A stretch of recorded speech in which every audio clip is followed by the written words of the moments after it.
Hello everyone, welcome to our YouTube classes.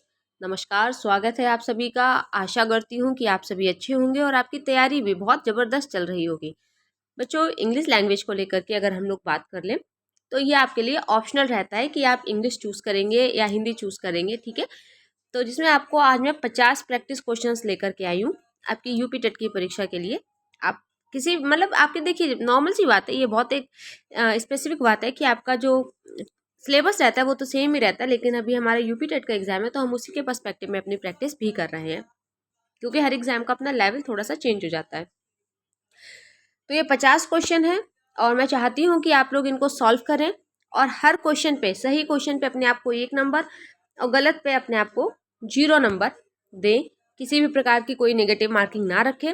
और फिर इन 50 में से आपने कितना स्कोर किया है उसको कमेंट बॉक्स में ज़रूर बताएं, क्योंकि ये पेपर जो आज, ये क्वेश्चन जो मैंने आपके लिए डिसाइड किए हैं, ये बिल्कुल आपको आज ऐसा फील देने वाला है ना कि आप एग्जाम हॉल में बैठ करके ही पेपर दे रहे हो, ठीक है। तो हम लोग फटाफट अपने इन 50 क्वेश्चन की प्रैक्टिस करेंगे और आप यकीन मान के चलना कि अगर आप 50 में से 30 सही कर ले रहे हो ना, it means you are doing really very well.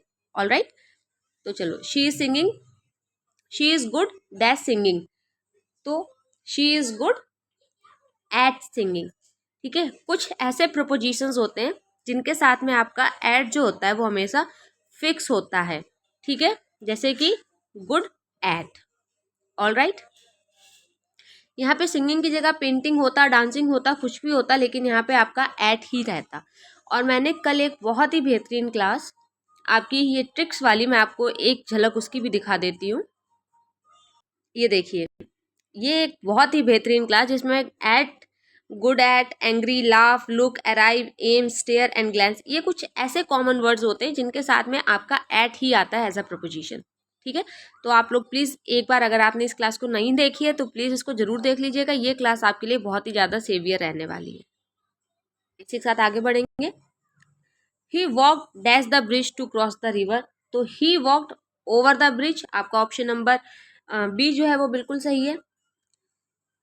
They, the keys are kept in the drawer, into the drawer नहीं, इन द ड्रॉर, ठीक है। We should be honest with our work, या फिर फॉर आर वर्क, तो we should be honest for our work with our work, आपका option number second जो है वो बिल्कुल सही हो जाएगा, ठीक है। चलिए इसी के साथ आगे बढ़ेंगे। Choose the correct preposition. She is fond dash reading book, she is fond of, 5 का आपका ऑप्शन नंबर ए जो है वो बिल्कुल सही है। ऐसे ही कुछ प्रपोजिशंस फॉन्ड है, जैसे कि, या फिर जैसे कि एफ्रेड ऑफ है, तो इनके साथ में आपका परमानेंट प्रपोजिशन जो लगता है वो ऑफ ही लगता है, ठीक है। Find the error. Neither the teacher nor the students were present, देखो वैसे तो यहाँ पर आप लोग मुझे कमेंट बॉक्स में बताइएगा, वैसे तो यहाँ पर आपका वर भी सही है, लेकिन क्योंकि नीदर नॉर स्टूडेंट्स है तो यहाँ पर आपका प्लूरल फॉर्म ही आता है, लेकिन यहाँ पर आप आर प्रेजेंट। ऑल राइट, तो इस हिसाब से आपका 6 का सी जो है वो बिल्कुल सही हो जाएगा, क्योंकि हमसे गलत पूछा है ना, एरर फाइंड करना है ना, तो आपका सी एरर में आएगा। All right, each of the boys have a pen, each of the boys have a pen, या फिर each of the boys has, आपका ऑप्शन नंबर सी जो है वो यहाँ पे फिर से आपका सही हो जाएगा। He don't like to play cricket, he don't like to play cricket, don't, आप लोग मुझे कमेंट बॉक्स में जरूर बताइएगा कि डोंट की जगह क्या आएगा। She has been living here since 2010, हम लोगों ने कल की ही क्लास में सिंस और फॉर के ऊपर डिस्कस किया था। जब हम लोग शॉर्ट ड्यूरेशन की बात करते हैं तो हम लोग फॉर की बात कर लेते हैं, और वहीं पे जब हम लोग लंबे बीते पास्ट की बात करते हैं तो हम लोग सिंस का इस्तेमाल करते हैं। तो she has been living here since has been. All right, I wish I was a rich man, I wish I was a rich man. I was. I wish I were a rich man. इसी के साथ आगे बढ़ेंगे question number 11 की तरफ। Choose the correct synonym. Happy, synonym happy आपका हो जाएगा जॉयफुल। मैं आप लोगों को सिनोनिम्स और एंटोनिम्स की एक बहुत बेहतरीन ट्रिक बताती हूँ। देखो, सिनोनिम्स का मतलब हो जाता है पर्यायवाची और एंटोनिम्स का मतलब हो जाता है विलोम। ऑल राइट, तो आपको अगर इसका मतलब नहीं भी पता है ना, तो आप लोग ऐसे मतलब निकाल लिया करो। जैसे कि आपसे हैप्पी, हैप्पी तो चलो एक बहुत कॉमन वर्ड है, ठीक है, और समझाने में सही भी रहेगा, तो हैप्पी है। अब ये एंग्री, टायर्ड और सैड, ये तीनों सेम मीनिंग, सेम फीलिंग जो है वो रखते हैं, ठीक है। सैड है, इंसान गुस्से में है तो भी वो सैड है, वो थका हुआ है तो भी वो सैड है, वो सैड है तब तो वो गुस्से में भी है और सैड भी है, सब कुछ है। यहाँ पर हमारा जॉयफुल ही सबसे ज्यादा डिफरेंट है, ठीक है। ऐसे ही जैसे हम लोग दूसरा देख लेते हैं सिनोनिम इम्पोर्टेंट का, तो इम्पोर्टेंट का हमारा हो जाएगा यूजफुल। भाई अगर मतलब कहते हैं कि कोई चीज़ हमारे लिए इम्पोर्टेंट है तो वो चीज़ हमारे लिए यूजफुल है। All right. अब यहाँ पे हमारे ये जो तीनों ऑप्शन है ये किस में आते हैं, ये सेम सेंस को डिलीवर करते हैं। वही यूजफुल जो है वो अपने आप में एक अलग सेंस है। तो जो भी डिफरेंट रहेगा वही हमारा सही आंसर रहेगा, ठीक है। जैसे कि आपका 11th का हो जाएगा बी और 12th का हो जाएगा ए, और जेनरस का आपका एंटोनिम आपको बताना है तो ये हो जाएगा आपका सेल्फिश। वहीं एंशियंट का हो जाएगा आपका modern. Choose the correct synonym of beautiful, beautiful, अगली, प्रिटी, अट्रैक्टिव, बैड। अब आप इसमें दो में कंफ्यूज हो सकते हैं, एक है आपका प्रिटी और दूसरा है आपका अट्रैक्टिव। इसका बच्चों अट्रैक्टिव जो है वो बिल्कुल सही हो जाएगा। Choose the correct antonym of success, तो obviously we all know that success का एंटोनेम हमारा फेलियर ही रहने वाला है। She dash go to school every day. अब यहाँ पे क्या आएगा, गोज, गोइंग, गॉन। वो देखो इसको हिंदी में ऐसे ट्रांसलेट कर लो ना, वो रोज स्कूल जाती है। She goes to school every day.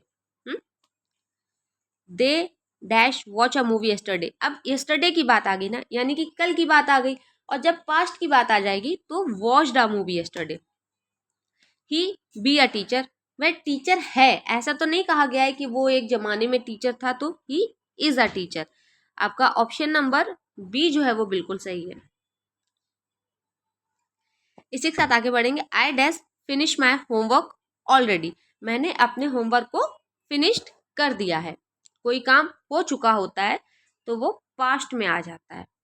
She is dash honest girl, तो she is such honest girl, हम लोग ऐसे बोलते हैं ना कि she is such honest girl, तो she is A. Option number A जो है आपका बिल्कुल सही हो जाएगा। He is dash M A student, तो देखो आर्टिकल्स का तो बहुत ही ज्यादा ध्यान रखना है। M A, he is the M A student. Option number B C जो है वो आपका बिल्कुल सही रहेगा। 23, I saw elephant in the zoo. अब आपको लग रहा होगा कि भाई एलिफेंट तो ई है और ई तो वॉवेल होता है, ए ई आई ओ यू, तो फिर इसके साथ तो एन आएगा ना। I saw an elephant in the जू, ऐसा नहीं है, इसके साथ में ए आएगा, क्योंकि इसकी जो साउंड है ना, देखो कैसे, एलिफेंट, ए, ए आ रही है, ठीक है। और जहां साउंड में आ की ध्वनि आती है वहां हम लोग एन का यूज करते हैं, लेकिन जहां पे आ के अलावा कोई अदर कॉन्सोनेंट आ जाता है वहां पे हम लोग ए का यूज करते हैं। Choose the correct article. He plays guitar very well. Guitar, तो गिटार के साथ जैसे मान लो कोई भी आपका म्यूजिकल इंस्ट्रूमेंट आ रहा है तो he plays a guitar, he plays the guitar, या फिर यहाँ पे कोई भी आर्टिकल नहीं आएगा, तो इनके साथ आपको हमेशा दा लगता है, ठीक है। द ताजमहल इज, अब देखो पढ़ के देख लो, the Taj Mahal is in the Agra, at the Agra, on the Agra, by the Agra, the Taj Mahal is in the Agra. All right. हमारी जो इंग्लिश की सेवियर क्लास थी ना प्रीपोजिशन ट्रिक वाली, उसमें हम लोगों ने इन, एट, फॉर और इन सारे जो मतलब इनके जो फिक्स्ड वर्ड्स होते हैं ना उनको बहुत अच्छे से देखा है। आप अगर उस वीडियो को 2 से 3 बार भी देखते हैं या फिर उसके नोट्स बना के उनको 2 से 3 बार रिवाइज कर लेते हैं तो यकीन मानिए कि ये चीज़ें आपके दिमाग में परमानेंटली बैठ जाएंगी। चलिए इसी के साथ आगे बढ़ेंगे, और प्लीज़ कमेंट बॉक्स में जरूर बताइएगा आपने कितने क्वेश्चन सही किए। Choose the correct option to complete the sentence. Please hand over the book dash to me. Please hand over the book to me. Option number C जो है वो आपका बिल्कुल सही हो जाएगा। ही इज डिफरेंट, देखो अब कोई किसी से डिफरेंट होता है तो फ्रॉम लग जाएगा ना, he is different from others. Choose the correct option to complete the sentence. She is good in mathematics, well I am not good. We must obey our teachers and dash respect, तो we must obey our teachers with respect. इसी के साथ आगे बढ़ेंगे। The bag is made of on, the bag is made from leather. Option number C जो है वो आपका बिल्कुल सही हो जाएगा। Identify the sentence, what a beautiful view, तो देखो यहाँ पे एक्सक्लेमेटरी मार्क लगा हुआ है ऑलरेडी, तो ये अपने आप में सबसे इजीएस्ट सेंटेंस होता है फाइंड करने में। प्लीज क्लोज द डोर, तो देखो यहाँ पे आपसे क्या कहा गया, आपसे यहाँ रिक्वेस्ट की गई है कि प्लीज क्लोज द डोर, तो इसका हो जाएगा आपसे रिक्वेस्ट की गई ना, इम्पेरेटिव। ऑप्शन नंबर 3 जो है वो सी जो है वो आपका बिल्कुल सही हो जाएगा। ही रन्स फास्ट, वो कैसे दौड़ता है, वो तेज दौड़ता है, तो यहाँ पे, और वो कैसे दौड़ता है, वह तेज दौड़ता है, तो और रन क्या है, यहाँ पे एक्शन है, तो यहाँ पे आपका वर्ब हो जाएगा। द चिल्ड्रंस आर प्लेइंग, देखो चिल्ड्रन जो है ये आपका नाउन है और प्लेइंग जो है ये आपका वर्ब है, और यहाँ पे आपका नाउन और वर्ब दोनों दे रखा है। तो चलिए हम लोग ऑप्शन नंबर सी के साथ, आपके ऑप्शन नंबर ए के साथ जाते हैं, नाउन के साथ में, ठीक है। वेल हो सकता है कि इसमें आपको +1 भी मिल जाए। Break the ice means, break the ice means होता है कि आप किसी कन्वर्सेशन को स्टार्ट करेंगे। आपका ऑप्शन नंबर सी जो है टू इनिशिएट अ कन्वर्सेशन, ये बिल्कुल सही हो जाएगा। Hit the nail on the head, इसका मतलब hit the nail on the head हो जाएगा टू से एग्जैक्टली द राइट थिंग्स, ठीक है। आपका ऑप्शन नंबर बी जो है वो बिल्कुल सही हो जाएगा। Choose the correct one word, ठीक है।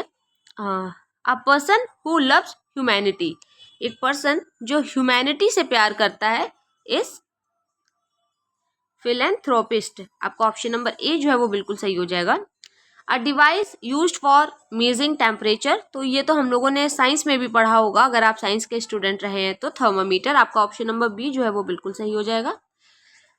अब आपको यहाँ पर रीअरेंज करना है मीनिंगफुल सेंटेंस में, तो always speak the truth we should, तो हम लोग जान रहे हैं कि इसमें आपका option number always we should speak the truth सही हो जाएगा, यानी कि सेकंड सही हो जाएगा। इसी के साथ आगे बढ़ेंगे 40 की तरफ। तो 40 का आपका बी हो जाएगा, and sorry for the disturbance. चलिए इसी के साथ आगे बढ़ेंगे। चूज द करेक्ट स्पेलिंग, हाँ स्पेलिंग्स भी आपसे बहुत पूछी जाती हैं, तो इसी बहाने आपका इसका भी रिवीजन हो जाएगा। और प्लीज़ लास्ट में मुझे बता करके जाइएगा कि आपने कितने क्वेश्चन सही किए। सेपरेट सेपरेट सेपरेट सेपरेट, ये तो अलग अलग लगता है मतलब नहीं, अपन लोगों में थोड़ा सा दूर चलो तो लैंग्वेज चेंज हो जाती है, उस तरीके से बोल दिया। जैसे बहुत से लोग स्टेशन को स्टेशन, डांस को डांस, ऐसे हो जाता है। खैर, करेक्ट मीनिंग ऑफ वर्ड डेलीगेंट, तो डेलीगेंट का क्या मतलब होता है, वर्ड में ही उसका मीनिंग छुपा हुआ है, hard working. Choose the correct meaning word fragile, fragile तो आपसे लास्ट ईयर पूछा भी गया था, लास्ट ईयर, हाँ लास्ट ईयर ही 5 साल पहले हुआ था, ठीक है। तो चलो 44 45 का आपका हो जाएगा बी, फटाफट देखते हैं और आप लोग मुझे कमेंट बॉक्स में आंसर बताइएगा। 46 का ए, एंटोनिम पूछा है। 47 का आपका ए हो जाएगा। 47 क्या है, क्विक, सिनोनिम, हाँ slow. Choose the correct antonym brave, brave का एंटोनिम ऑब्वियसली आपका ऑप्शन नंबर ए होने वाला है 48 का, ठीक है।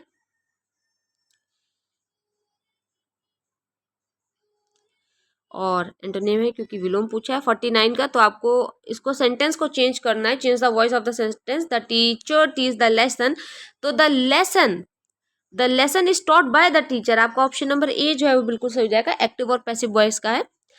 They are painting the wall, option number A आपका बिल्कुल सही हो जाएगा। The wall is painted by them, ठीक है। आपका ऑप्शन नंबर ए जो है वो बिल्कुल सही हो जाएगा यहाँ पे, the wall is painted by them.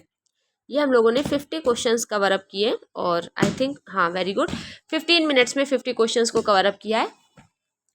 अगर आप लोगों को ये क्लास अच्छी लगी है और आप अपना स्कोर मुझे कमेंट बॉक्स में बताएं, और साथ ही आप ऐसी ही एग्जाम पर्सपेक्टिव पे क्लासेस और करना चाहते हैं तो मुझे कमेंट बॉक्स में बताइएगा। तो ये क्लास तो फिर भी 15 मिनट की रही है, नेक्स्ट हम लोग इन 10 मिनट्स 50 क्वेश्चंस की एक सीरीज स्टार्ट कर देंगे, जिसमें अगर आप 5 से 6 भी ऐसे पेपर को प्रैक्टिस कर लेते हैं then that's all enough for you. Alright, तो चलिए इसी के साथ मिलते हैं अपनी नेक्स्ट क्लास में। Till then have a great day, thank you.